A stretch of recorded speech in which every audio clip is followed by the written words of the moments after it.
Arestado ang tinaguriang top 10 city-level high-value individual matapos ang isinagawang operasyon ng mga operatiba ng Santa Ana Police Station sa Purok San Francisco, Barangay Centro Agdao, Davao City, nito lang ng 25 ng Marso taong kasalukuyan.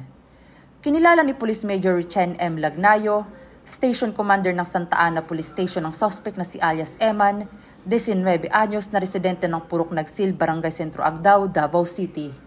Mula sa kanya, na-recover ang humigit kumulang 15.2 grams ng hinihinalang shabu na nagkakahalaga ng tinatayang mahigit 100,000 piso.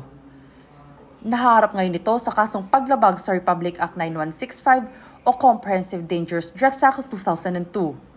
Samantala, patuloy naman ang masigasig na pagsisikap ng kapulisan, katuwang ang mga pambansa at lokal na ahensya ng gobyerno at buong komunidad ng Davao upang labanan ng kriminalidad at tiyakin ang kapayapaan at kaayusan para sa lahat. Mula rito sa Police Regional Office 11, ako ang inyong PNN correspondent, Patrolwoman Shaira Rose Aquino, alagad ng batas, tagataguyod ng Balitang Pulis.